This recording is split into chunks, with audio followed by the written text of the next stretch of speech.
السلام علیکم۔ اسلامزم 1.0 میں ایک بار پھر سے خوش آمدید۔ دوستو، حضرت داؤد علیہ السلام کی قوم بندر کیسے بنی؟ انہوں نے اللہ رب العزت کے کون سے حکم کی نافرمانی کی تھی؟ تو دوستو، اللہ رب العزت نے حضرت داؤد علیہ السلام کو بادشاہت عطا کی تھی۔ انبیاء کرام علیہ السلام میں حضرت آدم علیہ السلام کے بعد حضرت داؤد علیہ السلام ہی وہ پیغمبر ہیں جنہیں قرآن کریم نے خلیفہ کے لقب سے نوازا ہے۔ حضرت داؤد علیہ السلام کی قوم کے 70,000 آدمی عقبہ کے پاس سمندر کے کنارے ایلا نامی گاؤں میں رہتے تھے، اور یہ لوگ بڑی فراغی اور خوشحالی کی زندگی بسر کرتے تھے۔ اللہ رب العزت نے انہیں بے شمار نعمتوں سے نواز رکھا تھا، اور یہ لوگ خدا کی عبادت سے غافل ہو گئے۔ ناظرین، اللہ رب العزت نے ان لوگوں کا اس طرح امتحان لیا کہ ہفتے کے دن کا ادب ان پر لازم قرار دیا۔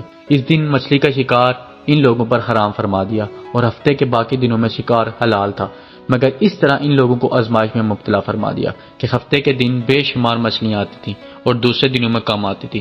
تو شیطان نے ان لوگوں کو ورگلایا کہ سمندر سے کچھ نالیاں نکال کر خشکی میں چند حوض بنا لو، اور جب ہفتے کے دن ان نالی کے ذریعے مچھلیاں حوض میں آ جائیں تو نالیوں کا منہ بند کر دو، اور جب ہفتے کے دن ان نالی کے ذریعے مچھلیاں حوض میں آ جائیں تو نالیوں کا منہ بند کر دو، اور اس دن شکار نہ کرو بلکہ دوسرے دن آسانی کے ساتھ ان مچھلیوں کو پکڑ لو۔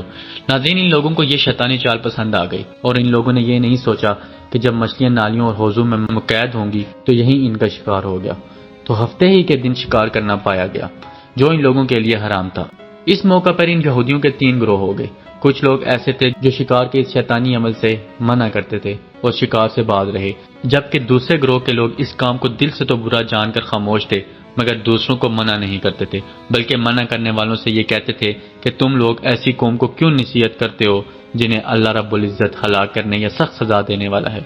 جبکہ تیسرا گروہ وہ ذلیل و نافرمان لوگ تھے جنہوں نے اللہ کے حکم کی مخالفت کی اور شیطان کی ہیلا بازی کو مان کر ہفتے کے دن شکار کر لیا اور ان مچھلیوں کو کھایا اور بیچا بھی۔ ناظرین، جب نافرمانوں نے منع کرنے کے باوجود شکار کر لیا تو منع کرنے والی جماعت نے کہا اب ہم ان نصیحت کاروں سے کوئی میل ملانا رکھیں گے۔ چنانچہ ان لوگوں نے گاؤں کو تقسیم کر کے درمیان میں ایک دیوار بنا لی اور آمد و رفت کا ایک الگ دروازہ بھی بنا لیا۔ حضرت داؤد علیہ السلام نے غضبناک ہو کر شکار کرنے والوں پر لعنت فرما دی۔ اس کا اثر یہ ہوا کہ ایک دن خطا کاروں میں سے کوئی بھی باہر نہیں نکلا، تو انہیں دیکھنے کے لیے کچھ لوگ دیوار پر چڑھ گئے تو کیا دیکھا کہ وہ سب کے سب بندر بن گئے ہیں۔ اب لوگ ان مجرموں کا دروازہ کھول کر اندر داخل ہوئے تو وہ بندر ان کے پاس آ کر ان کے کپڑوں کو سونگتے تھے اور زاروں کو تار ہوتے تھے، مگر لوگ ان بندر بن جانے والوں کو نہیں پہچانتے تھے۔ ان بندر بن جانے والوں کی تعداد تاریخ میں 12,000 لکھی ہوئی ہے۔ یہ سب 3 دن تک زندہ رہے اور کچھ بھی کھا پی نہ سکے، بلکہ یوں ہی بھوکے پیاسے سب کے سب ہلاک ہو گئے۔ اللہ پاک ہمیں اسلام کی قوانین کو سمجھنے اور ان پر عمل کرنے کی توفیق عطا فرمائے۔ پھر ملیں گے اپنی ایک اور نئی ویڈیو میں۔ اپنا خیال رکھیے گا۔ اللہ حافظ۔